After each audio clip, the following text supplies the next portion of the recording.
welcome to the Motorsport Coaching Podcast, sponsored by Motivate Training and Management. This is a podcast where we talk to drivers and industry experts to help you maximize your performances on and off the track. Let's get started with today's show.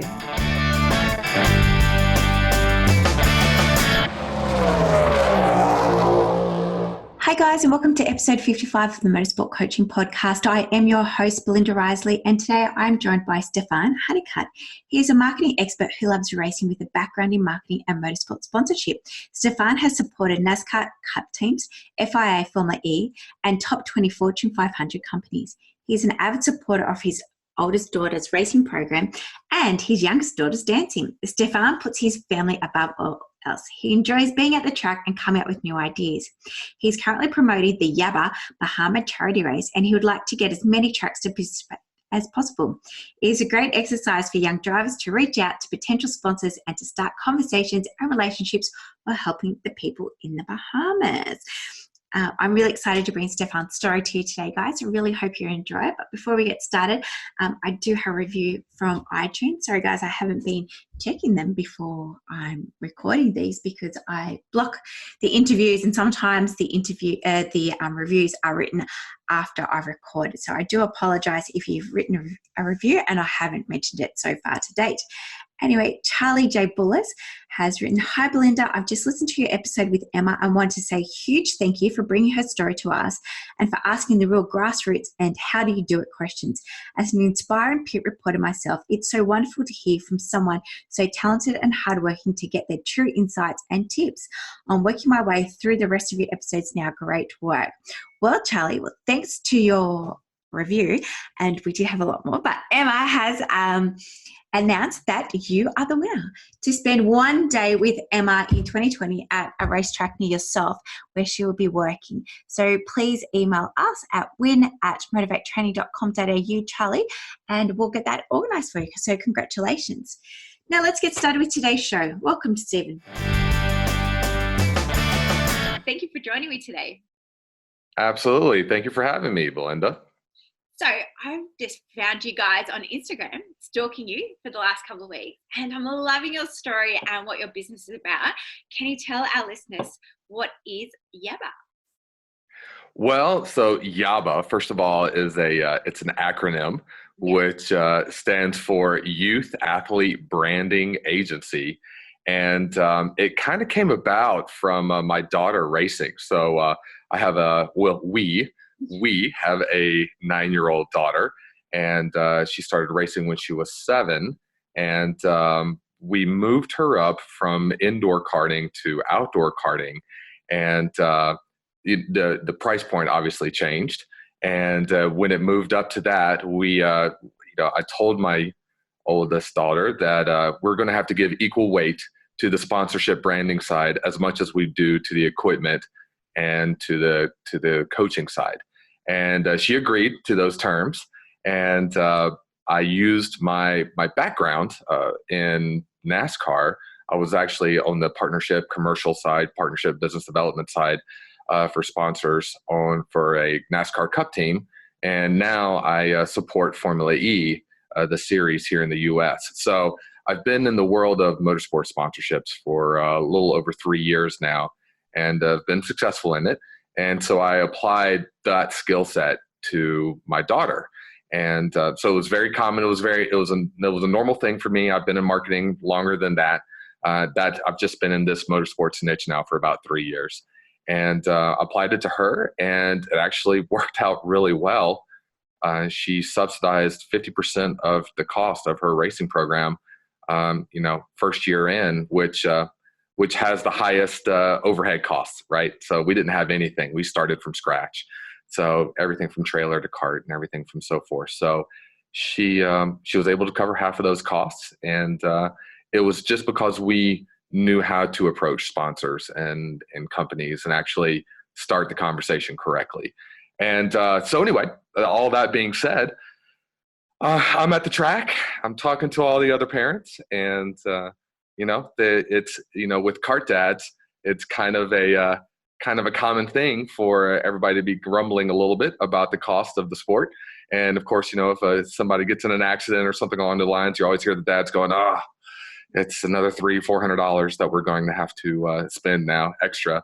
So, we joke around about that, but then of course I would always, at first I would counter with or I would make the comment saying, thank goodness we have sponsors to help support and subsidize the cost for us. And what I would hear back from all the parents is, you know what, that's great. We should be doing that, but they're not. They're not doing it, but they understand that they should be doing it. And the reason that they're not doing it is they just don't know how to do it. It's more than just social media. It's understanding, how much money you're asking for, how big of a company you need to actually target that has a marketing budget that can afford, that check. Who do you actually talk to within the company? What level? Who do you actually write to? There's a lot of research that goes into it that people just don't realize, and they think it's just sending out something on social media and Instagram and that's it, and money will just come their way. It's not. You have to be very proactive about it. So they don't know. Parents didn't know how to do that. I look around the track.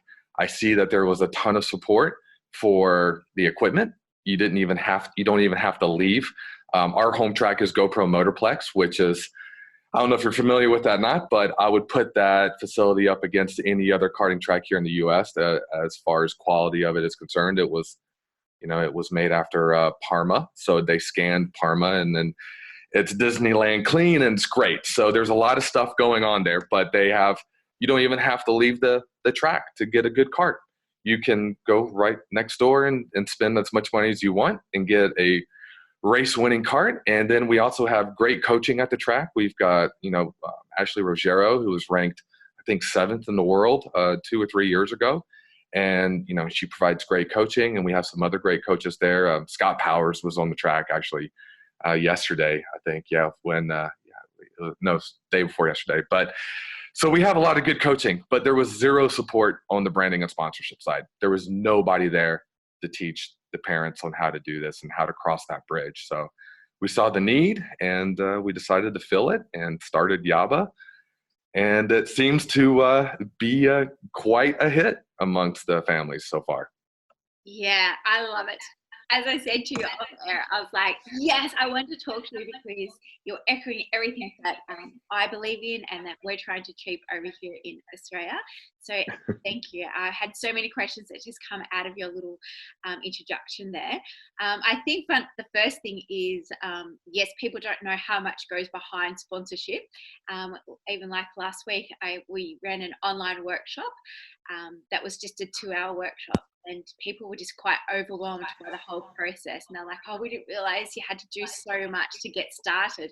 And that purely was the name of the workshop, saying just to get started. Again, a lot of people just think it's a matter of throwing some facts and figures together and advertising it on sponsorship. They're looking for support without doing the back research into it. So yeah, I hear what you're saying. So I think one of the first things that you just mentioned there, Stephén, was how you approach those sponsors. I think one of the biggest challenges that I hear is, especially with the young karters and the young motorsport competitors, that they feel like they don't have any benefits to offer their sponsors. And of course, like who to contact, how to contact, and all of that line. But let's just go back to who did you approach with your daughter being at 9 years of age? What kind of businesses? So, well, I'm used to dealing with the big brands, so we just kind of swung for the fences.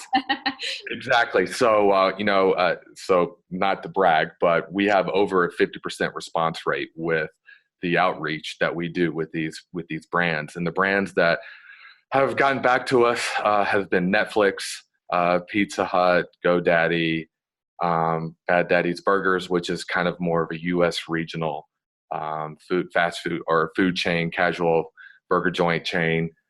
We've had those are kind of the big brands that have replied back to us. Now, what we have learned, Tums sponsors Heartburn Turn here at the Charlotte Motor Speedway when we do the Roval race, and they actually hosted our daughter out there, invited her to come out there. So to answer your question, I went off on a tangent there, but to answer your question, the approach that we use is that we do handwriting letters, right? So my wife, who is she's the VP of business development. So she's phenomenal, by the way. So she's great on the track. She's passionate. She loves racing. She's a guy's type of girl, so she likes hanging out with the guys. So she has no problem chatting with all the dads at the track and chatting with all, anybody that's interested in racing and telling what's going on. But she also has a master's in writing, and she was a school teacher for 9 years. So she understands how to actually get the kids to do things the right way and have a good, a baseline of quality, right? So what we mean by that is chunking out the letter and the paragraphs and making sure everything is spelled correctly and making sure we dedicate time and giving the kid a break every after 15 minutes of writing something out, they need a break, and then they need to reset and then finish the second half of the letter. So what we do though is truly the letter is kind of the linchpin for this outreach. So it's handwritten. It's a large manila envelope. It's not folded or tri-folded, because the bigger the envelope it is, the more likely it is to capture the attention of whoever's getting it. We make sure that they handwrite the address on the outside and the return address. We use a real stamp instead of having any pre-postage paid or anything of that nature. So it looks more like a 9-year-old or a 10-year-old or a 13-year-old kid is writing this. And, the little secret touch, that's a little bit of a secret sauce, but it sounds so simple, but we just put a sticker on the outside of it as well. So whatever the kids like. So if they like unicorns, or if they like, animals, or if they like racing or something, but some little sticker that we put on the outside of it just to make it look like that it's a kid that's sending this letter right here. And basically, and then of course, and basically you're just wanting that proposal to stand out and be unique to the person the child, the athlete that they're trying to exactly to invest in. Yeah, exactly. I mean, listen, we're talking to people who are in a certain department within a brand, and they're sitting there and they're just like you and I, right? So they love mail. They love getting real mail, and instead of junk mail or, anything else that you would get at the office. And then when they open up a letter and they see, a kid's handwriting, it's hard not to be engaged with that conversation, right? So then we write the letter in a certain way to kind of leverage all the points of our drivers, right? So for my daughter, the fact that she is, a female in racing, right? So that is an underrepresented group, right, within the world of racing. So we leverage that. We leverage the fact that she is 9 years old. We leverage the fact that she actually has won a couple things, right? So there are, anything that we can do that actually highlights who the driver is and how it actually relates to the brand as well. And what I mean by that is that if we have, good example, if we have a country boy that is racing, and we're talking to a luxury jewelry brand, probably not a good fit. But if we're talking to Levi's, then yeah, the story behind this kid who's a country boy who grew up racing out in the country and on a dirt track or something along those lines aligns really well with Levi's. So it helps elevate their story as well. So those are parts of the things that we would highlight within this letter to kind of get the conversation started. Yeah, and that's one of the big things that we were focused on in that workship as well, is like identifying your values and trying to identify your personal brand. So therefore, which sponsors to potentially contact. And, that was a great analogy there about the country and the Levi's. Like there's got to be an alignment to who the person is when it comes to seeking sponsorship. Yep. And then far as the value, and then you were saying, what can kids offer, to a brand and to, first of all, I do want to say that large brands, what we have learned from large brands. So I'm talking, $100 million, $200 million annual revenue companies, things of that nature, and up plus, is that they basically say, listen, we really appreciate you getting onto our radar. We're going to keep an eye on you, but there's nothing that we can do as far as the dollars are concerned. And the reason is that we don't want to open up that can of worms right now. If we do it for you, we're going to have every single kid in the U.S. coming after us for that right there. And it'll end up turning into negative press if they turn somebody away or something along those lines. So they just don't even mess with it. But we are on their radar, and again, you want to build relationships with brands, right? So you want to stay on their radar and you want to keep them up to date and keep things going of that nature. Now, that being said, the value that young, karting drivers and youth drivers can offer to these brands is truly their story, right?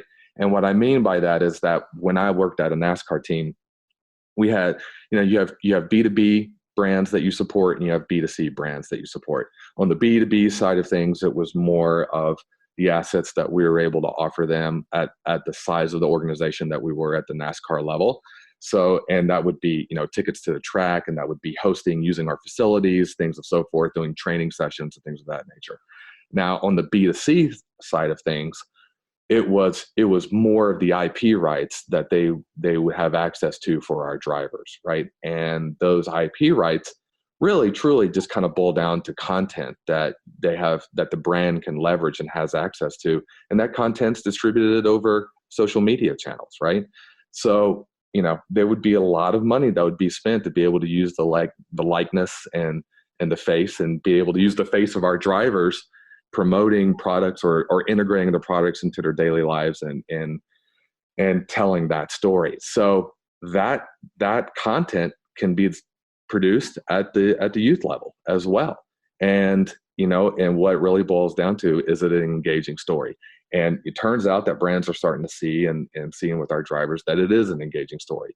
You do have, competition. You do have the passion. I would say you probably even have more passion than I've seen at the pro level sometimes, and you've got parents who have sacrificed a lot to help get their kids there. I mean, there are a ton of storylines that are engaging and interesting, and the brands like to be a part of it. So that's what the kids can offer, are those storylines, and that's content that they can produce that can be, then pushed out in social media channels, right?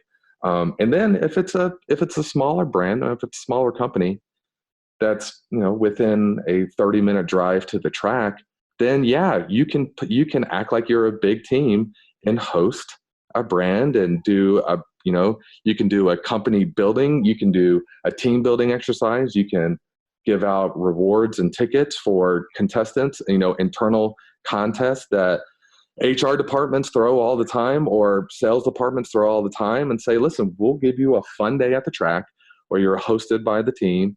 We'll feed you, we'll have you sign, we'll have your photo with the driver on the grid. And it's, it's small, but it's fun. It's still fun. It's that behind the scenes. It's that the experience that money can't buy. Yeah, exactly. Over there for karting, do you have corporate hospitality? So we don't, but I will be. We don't, but I'm going to be the first to do it. So that's what I'm going to do next year for our national championship, which is just 5 rounds. That I'm currently putting together with the clubs. Yeah, listen, when you go to, and again, my point of reference are NASCAR races, right? Mm-hmm. So when you go to a NASCAR race, what does the actual experience feel like and look like for the day? Well, you get to hang out with the team, which is a bunch of guys who are getting ready to go racing, right? So you got mechanics working on cars. They're not really paying that close. Say that again. And girls. And girls, correct. Sorry. And girls, guys and girls. But I mean, they're mechanics working on the car, so they're not really paying that close of attention to you. You've got some people, taking care of you. You got somebody cooking some food for you for the day, so you were fed. And then, you basically stand out in the heat in the pit box and, watch the race. And you've got a couple monitors that you watch the race on from the pit box. You see the cars going by, every couple of seconds, and that's the day. And you're outside. We can repeat 90% of that at a karting track. Correct. Right? I can have you standing underneath a tent. I can have you standing on the side. We can make it comfortable while you're watching people race, watching the kids race.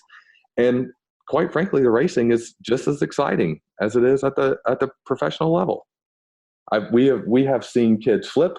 We had a kid flip this year that broke his collarbone, and 6 screws and 1 plate later, he's coming back, for that last race.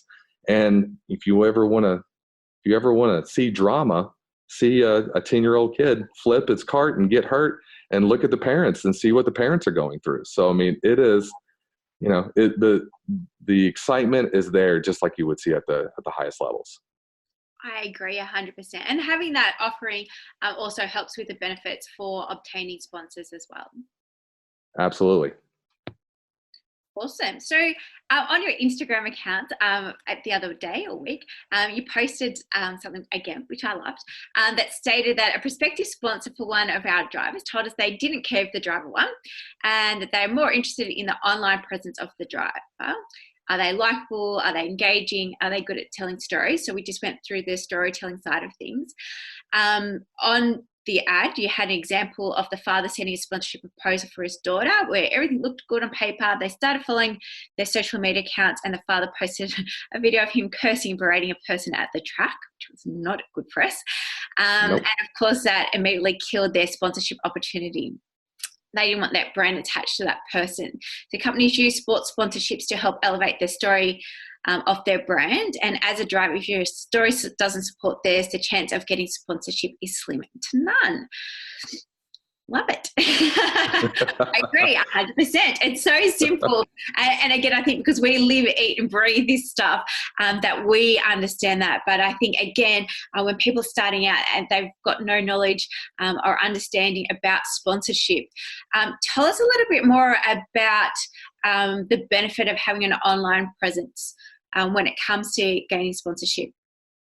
Well, the benefit is that the barrier of entry is relatively low, first of all, right? So, back, 10 years ago, to be on TV or to have the same level of reach that you do with an online presence now, you would have to do it through TVs and cameras and things of that nature, and the cost was just extremely high compared to what it is now. So the fact just of having a professional presence at a low barrier entry with a reach, quite frankly, greater than what you do on national broadcast or international broadcast is that in itself is great, right? Just to have the presence. Now, what does that truly translate to? It doesn't translate to dollars, but what it does translate to is supporting the conversation when you do have these conversations with brands, right? And companies and sponsors.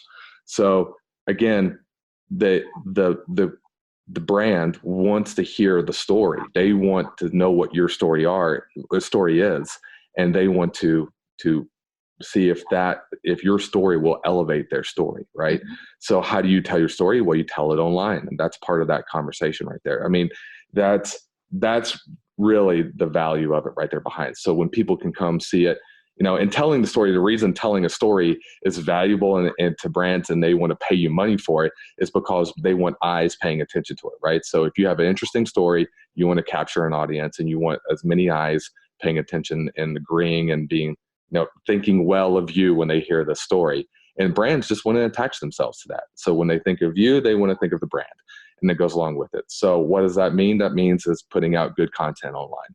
Mm-hmm. And do you think there's a preferred platform online, or is it just a matter of picking one and sticking to it? Or what's your thought process around social media and engagement? So that's a good one, right? So, what I tell our clients is that pick the one that you are most comfortable with and that you will have the most frequency with, right? So I think you can, all the channels have potential to support your conversation. And that ranges everything from Facebook to TikTok, right? TikTok, and then everything, the new one. Right? And then everything in between. And there's a lot of in between there too, right? So the thing is that all those channels are useless if you don't use them, right? So if your style is not good for Twitter and you don't like tossing out thoughts in 140 characters and you only do something once, a month, then Twitter is not the right feed for you, right? Or it's the right channel for you. If Instagram, if you're more of a visual person, and you don't want to type a lot of stuff, again, Twitter falls into that category. But, if you aren't a visual person and you don't, know how to capture or do photos right, and you don't know how to frame things correctly, and you're better with your words, then Twitter obviously would be better for you, right? So, each channel has it highlights a certain way to package the content and push it out. And then you just find the way that works best with your own particular style. And typically that's going to be the parents that's going to be capturing the content. I haven't quite come across this bridge yet, but I would say that, it would be a little, you might get some content out there that you'd be a little nervous about if you just hand it over to your driver at 8 years old or 12 years old. Something might go out there that might be turn off somebody, that a potential sponsor. So it's good to have that filter of the parents on there and then it's whatever works for the parent style. Fantastic. And how important do you think it is for a motorsport athlete to have a website? Again, I think it legitimizes you, right? So, I mean, I think it's pretty important. I think it's a low cost barrier of entry to make you look like you're being serious about this, and you want to be able to be you're wanting to go to the professional level, and you're doing the same things that the pros are doing, right? So, look at your favorite. What we do with our clients is that we just tell them and say, hey, give us your top 3 drivers' websites that you think looks the best and you want to go after. And then we look and we ask them, why do they like it and what do they like about that? And then we incorporate those elements along, and tie it into the brand of that particular driver as well. So something unique comes out of it, but it is influenced by the drivers that they prefer. And then when someone looks at it, they say, wow, this person really, truly is serious about racing and serious about finding sponsors, right? Yeah, no, I'm a big advocate of having a website, even if it's just a 1-page landing page, where they, constantly update with race reports and images. For me, I just conscious that we don't own our social media accounts. So yes, why it's important to be on social media. Unfortunately, if anything went to happen with Zuckerberg, or, we could lose Facebook and Instagram overnight if there's another breach. So I feel like it's really important for the motorsport athletes there to consider having themselves in a website. And there's lots of benefits of, being able to sell merchandise, emailing their list, building that sort of data for their sponsors. Yeah, we're already selling hats off of our daughter's website right there. And, and we're already selling hats across the country, which is crazy, right? So, I mean, it really makes things a little bit more efficient. It makes you look like a pro, and it makes you look like you're serious about it. And that's what people want to see. Nobody wants to write you a check for some kid that's just saying, I kind of like doing this, and this is, I'm going to do this and play some other sport along at a time. Someone's going to write a check for a kid that says, this is, I live and breathe, and this is all I want to do. And I'm doing everything I can to tell everybody and to show everybody that I am serious about this. Mm-hmm. You mentioned before that at your track at the GoPro Motorplex that they did have driver coaching and kart shops and stuff. Is that where you guys are located? Is that where you run your business from?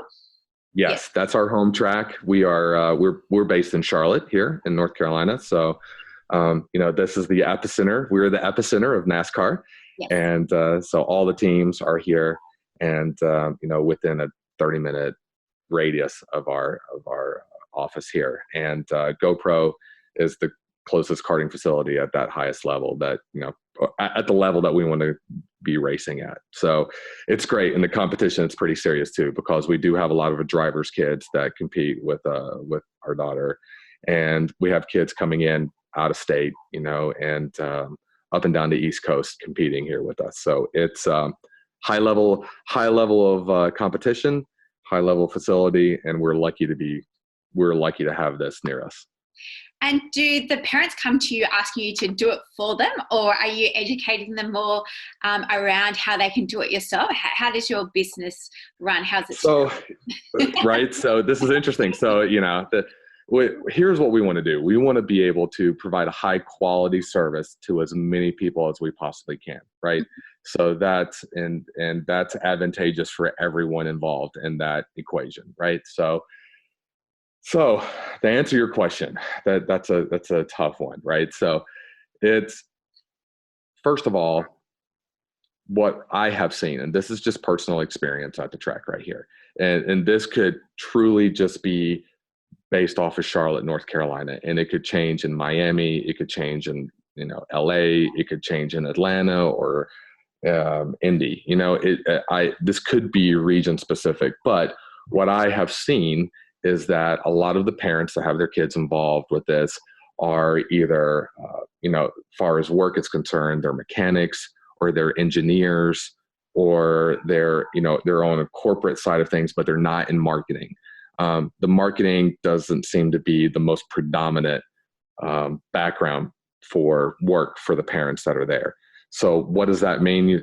How do we help them out? Well, one of our first clients right here, it was literally a clean slate that we had to work with right here, Yep. which I truly enjoyed and appreciate, because what we want to do is we package together a branding media kit. Yes. And right. So the branding media kit, the way that we set this up is say, okay, listen, we want to support you guys, and we will actively go out and search for sponsors in our relationships, or just call people up out of the blue that we think that makes a good sense for partnership for this. We will actively go out and pursue sponsorship for you.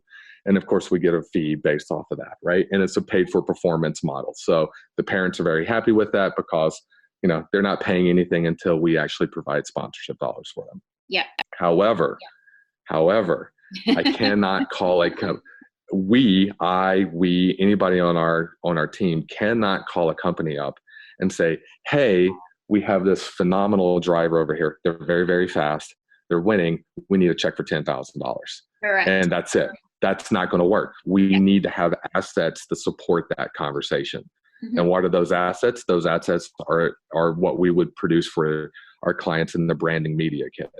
And then that branding media kit, then basically those assets, what's included in that is we do a hero video, and we do a hero video first, right? Everybody responds well to video.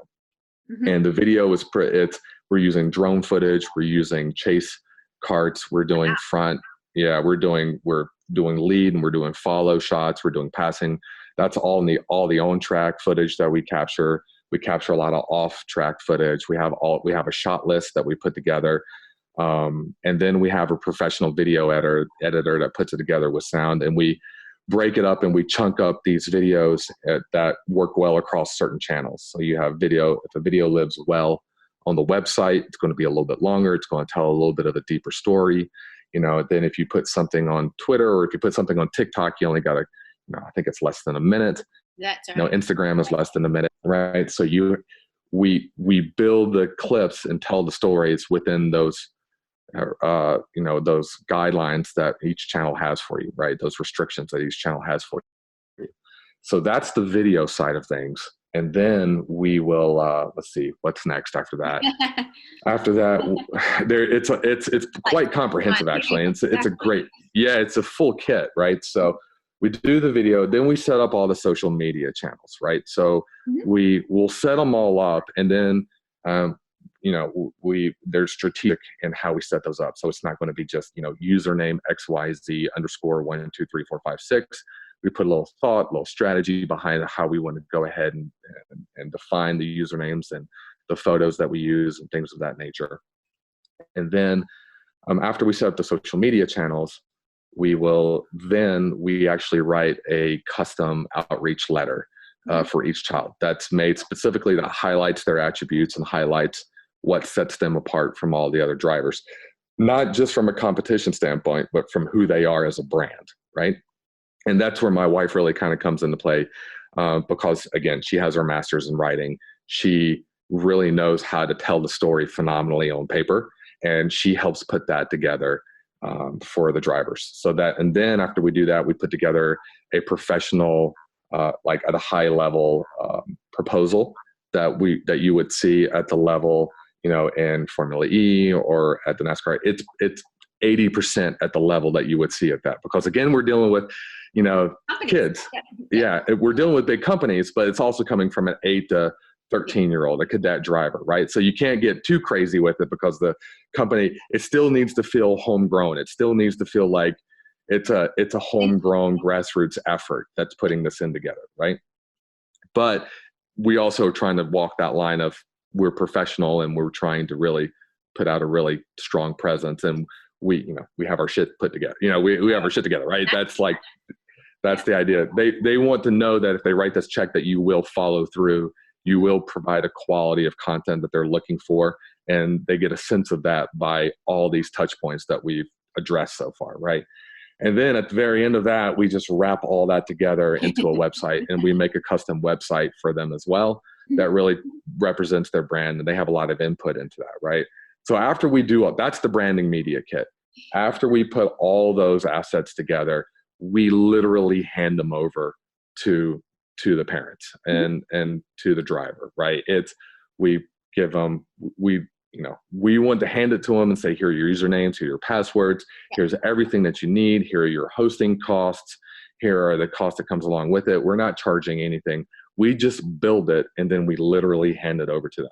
Now, if somebody wants us to maintain that, then we have hourly rates, and we have subscription rates and things of that nature that we can walk through and work through. But truly, what we want to do is we want to hand that over and let them maintain it and manage it, because, and supporting all that, sorry, this is a really key important part, is that we put together a playbook that shows them how to utilize these tools correctly and effectively, right? So we don't want to just hand them this, phenomenally well-written letter, and then they have no idea who to send it to, or who to write it to, or how to research the company and customize it just a little bit, where they're like, look at the last 3 news releases from the company to see what the latest thing that they're paying attention to, and how can you tie that message in. Those are, we ABC that out for everybody, so that somebody who is a mechanic or somebody who is an engineer who knows numbers and spreadsheets and Excels, but they have no clue about marketing, that they can still follow the process and use these tools effectively. So, it's kind of like, hey, I'll sell you the cart, but I'm also going to sell you the coaching that goes along with it, so you can be effective in driving the cart quickly. This is the exact same concept. We're giving you tools, and we're going to make sure you're effective with it as well. Awesome. Fantastic. So yeah, it's quite similar to what we do over here.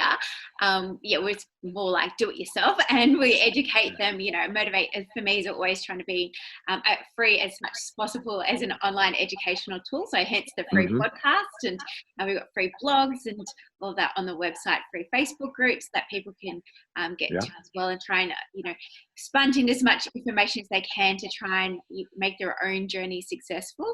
But then of course, we've got the services that we can system do it all, or certainly give them absolutely. Listen, it's a lot of information, and there's a lot of things to know and understand. It's not hard.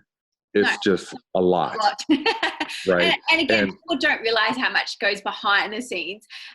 They just want to go racing, and that's fine if you want to be a hobbyist and just do club rounds every month and have no real aspirations to go forward with the motorsport career. But if you're aspiring to be a NASCAR driver or to race Australian supercars or Formula Ones, the work really starts now, when that they are 8 or they are 12 or they are 15. Or even if you're 21 studying motorsports later in life, you might have come from PlayStation, then, all of this back end stuff is really important. Similar to that post that was, that I mentioned before, teams aren't looking for so much race achievements now. They are looking, who and what is your brand, and what kind of products or services and financial sponsorships that you can actually bring to the teams to, unfortunately, progress your career more so than what you're doing on the track. It's true. And, listen, that is 100% accurate. And I think what gets lost a lot with a lot of parents and a lot of drivers is that this is a show. We are putting on a show. Yeah. We are not saving lives. We're not sending clean water to a place that needs it. We're burning gas. We're going really, really fast, and we're putting on a show. And the only reason we get to do this and put this show on, and what I'm talking about is at the highest level, right? So at the professional level. And the reason it's professional level is because you get paid for it. The reason you can get paid for it and get paid handsomely well for it is because there's a ton of spectators and fans who are paying a lot of money to sit into the seats. You've got media rights coming in from broadcasters who are paying a ton of money to put it on the TV. So you've got more people sitting down watching this show. So people forget that this is a show. And what do they want? They want actors. They want, and I say actors with not as in being fake. I'm saying actors as in they want personalities. They want people to be engaged and see this show and say, wow, that driver got really, really mad and there was a little bit of drama over there. Oh, what's going on with that? I really want to pay attention to see what's going on with this right here a little bit.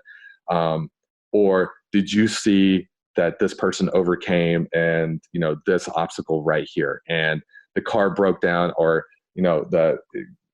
got a puncture on lap 5 and, they were able to recuperate and come back. And did you see them, fight their way through this adversity? So these are all storylines that make for a really good show. but you need to have really good characters in this show right here. And that's where this branding is. And this is what sponsors are looking for. They're looking for somebody that they can associate and people are excited to pay attention to and want to be a part of and tell their story with, right? So yeah, that's, yeah. Sponsorship is a bridge that every professional driver has to cross. Doesn't matter, who you are, right? And what level you're at. You're going to have to cross it. The only person I think of that didn't have to cross it is Lance Stroll, just because his dad had enough money to buy the actual team and give him a seat when it comes on there. But, not everybody's dad is a multi-billionaire that's out there that can afford it. So if your dad doesn't fall into that category, you're going to have to do what 99% of the other drivers have to do and cross that sponsorship bridge and know how to try to bring money into the race team. Stephén, I think this is more of a personal question between you and I, but how do you grow trying, I guess, to sell your services to parents or trying to get them to understand that your services is just as important as hiring a driver coach? I feel like maybe it's just here, but, parents are willing to spend, thousands of dollars or even hundreds of dollars on getting the last second out of their car or their engine. Right. But then when it comes to developing their skills off track, it's always, money. And it's like, well, actually, no, we're trying to get you money. Exactly. So again, good question. There's multiple approaches to this right here, right? To get parents interested in this right here. What we have, first of all, word of mouth has, one thing, if one dad is getting his engine tuned by somebody and they're winning races, you're going to start seeing all the other dads on the grid having that same engine tuned by that same guy and paying for that. So word of mouth in this world, as as we all know, it's a pretty small world. And if someone's getting success in that, they're going to, they're going to spread the word. So our goal is to make sure that there is an ROI, that we do provide a high quality service, and that they do see a return on this money right here, and they sing our praises, right? So that's obviously step one and probably the most important step. If I had to come to somebody that did not know about us and have them involved with us and say, I joke around, but there's a million different ways. You can do the same approach to both the driver and to the parents. And there's an important distinction for our services to compare the difference between the driver and the parents, because one is the consumer and the other is the customer, right? And the difference between the consumer and the customer is that the customer is the one that's actually cutting you the check and paying for the service. The consumer is the one that's actually utilizing the services, right? So we kind of classify the driver more as the consumer and the parents as the customer. Yeah. But one thing that seems to work is that, and we fall into this category personally as well, is that we, as parents, we love the attention that our badass 9-year-old daughter gets. Yeah. And the fact that she's competing in this sport and she's, there's not that many girls that are in there, and she's competing well. And FYI, just a quick little plug, she's running 7th right now in the championship out of 40 kids in her first year in it. So I'm very proud of that. Top 10, we weren't expecting that, but we're excited over that. But I think there is a little bit of vanity along with the parents, because this is kind of it's a sexy sport. So it's a hard sport, but it's a sexy sport too. I mean, you're going fast, it's dangerous. It has, and I say dangerous to a lot. I mean, I know, horseback riding, you can get hurt just as quickly doing that as you can do racing, right? So, but still there is that element of danger and speed, and there's movies made around it. So there's a little bit of vanity involved with that. So, it never hurts just to say and come up to a parent and say, hey, would you like to have a professional resource shine the spotlight on your driver's story, and let's be able to frame it, and we can make your driver look amazing. And what parent's going to say, no, I don't want that. I don't want an awesome hero video with drone video and chase and follow carts and doing all kinds of things that those parents are going to say, yeah, that's a pretty cool. We like that right off the bat. And then you can say the exact same thing to the driver. You tell an 8-year-old or 12-year-old, hey, we can make a video of you where you look awesome on the track going around that you can share with your friends and family, and things of that nature, of course, they get excited about it as well. So that's just on the video aspect of it. And then when you get into the parents and say, listen, this is one of the few expenses that you can invest in and actually get your money back on. The cart, you could, of course, you can sell your cart at the end and use cart, but you're probably going to lose a little bit of money off of that. You're not going to recuperate 100% of your costs. This right here, we want you to be able to actually recoup and get extra money at the end of this right here. We look for we look at a minimum, we want to get 2 times the money back that they invested into this. Oh, fantastic. Now, Stephén, thank you so much. You've given us a great insight to what you do over there. Do you have any other tips or like free resources or paid resources for competitors to research further into branding or sponsorship? Yeah, that's, I was thinking about that question, and that was actually, that was a tougher one. That was a tougher one for me to answer. Not that I don't want to share. It's just that I'm always keeping my eyes open for any type of insight when it comes into branding. So, I guess I kind of answered that question just saying, be open and try to seek out any and all information that you have about branding and marketing. And, some of it, and I guess I do have the luxury of having the experience to be able to have a filter to see which is good information, which is bad information.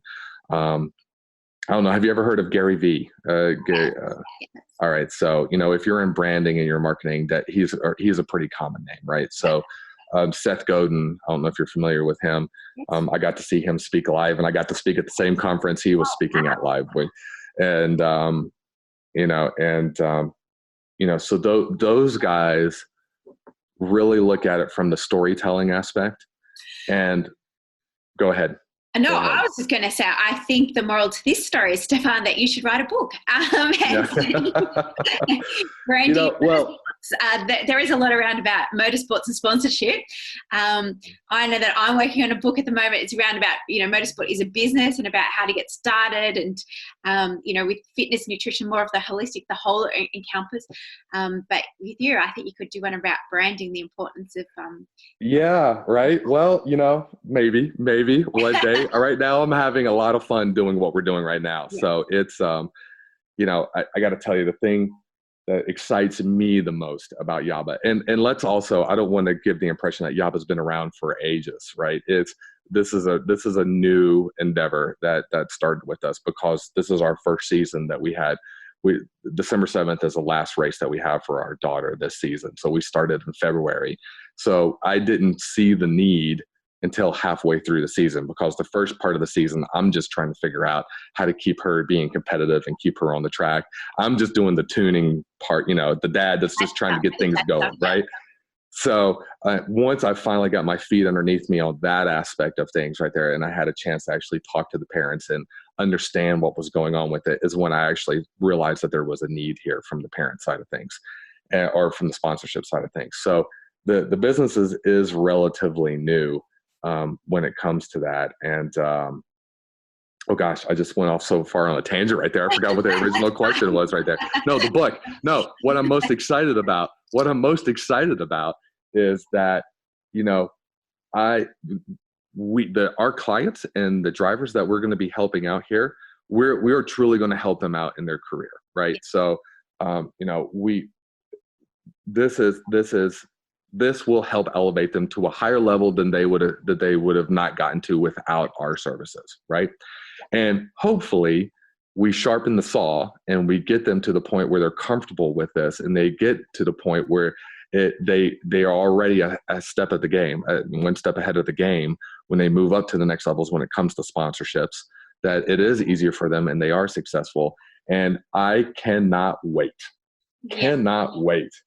to go to my first F1 race, to my first Indy race, or my first NASCAR race, or Formula E race, or any, World Rallycross, whatever race it is at the professional level, to cheer on one of my drivers and be there with their family and just say, we did it, we got it we made it to the highest level, and we were the first ones to help, believe in them and support them and get them on that journey, outside of their parents, right? So it's going to, I'm a decade away. Because I'm dealing with 8-year-olds now and 12-year-olds, right? So I'm anywhere between, or we are anywhere between probably 5 to 10 years away from that, seeing that actually come to fruition. But man, that's going to be exciting. That's going to be a whole lot of fun to see that happen. So that right there in itself is one of my main driving motivators to do this, and just to enjoy that moment. Well, Stephén, I love your passion and I love your love for helping youth motorsport competitors. So thank you. I too agree 100% that there is definitely a niche and a requirement for these services within the sport. So definitely looking forward to watching your journey over the next 5 to 10 years. And of course, when you hit that Formula One, NASCAR, Formula E driver, not even at that top level, but definitely would like to have you on again, maybe in 12 to 18 months time to see how YABA is progressing. Make sure you keep me in mind. Absolutely. I would love that. So how can people find out more about YABA or follow your journey? Well, the channels that we are most comfortable with, right? That's whatever we like to put out the most content on is Instagram. So you can just type in YABA, YABA, and we're the top hit on that. And then, of course, if you want to go to our website and you can learn more about us and our drivers there, it's Youth YABA. And the reason that it's not yaba.com is because there is somebody who bought that URL. They're not using it, and they want $10,000 for it. And that's $10,000 that we probably at this state of the business don't need to be spending on the URL. Maybe future down the road a little bit, but so we just decided to spell out the first letter in YABA, and so it's youthaba.com. So you can take a look at the website there and just learn more about us that way. And of course, all Stephén's details and YABA's will be in today's show notes. And I might have put some links into Gary V's and Seth Godin's information so you can learn a little bit more about branding. But again, thank you, Stephén, for your input today. Hopefully everyone got some nuggets out of the episode. I know I certainly did. It's always great to know that what we're doing is on par to what's happening on the other side of the world. We definitely have similar friends. So we've had Trey from Podium Fitness on here before. He works out of Charlotte as well. Trey. Oh, yes. Yes. Yeah. So he's a friend of ours. So it's a big world, but a small community, right? Right. Racing really is a small community. So it's great how it expands across the continent. Yeah. And again, all the best on your journey. I can't wait to see what happens in the next couple of years. Absolutely. Well, Belinda, thank you so much. Really appreciate you taking the time. And we're happy to do this. And we look forward to keep an eye on you guys, and we'll reconvene and down the road. Yes, well, Trey's invited me over to Charlotte next year, so I might come over and have a visit. Oh my goodness! Oh my goodness! If you do, please let us know, and we'll take you up. We'll actually we'll take you up to GoPro, and we'll let you try out the track there, and we'll let you try some good Carolina barbecue, because that's kind of what we're known for here as well. So. Oh, wow. Fantastic. Well, I'll be in touch. All right. Sounds good. All right. Thank you.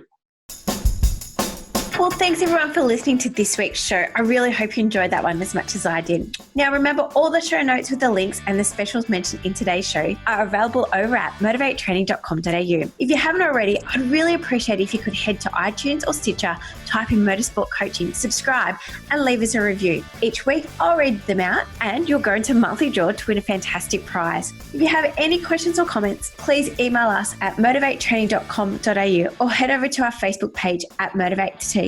Until next time, take care.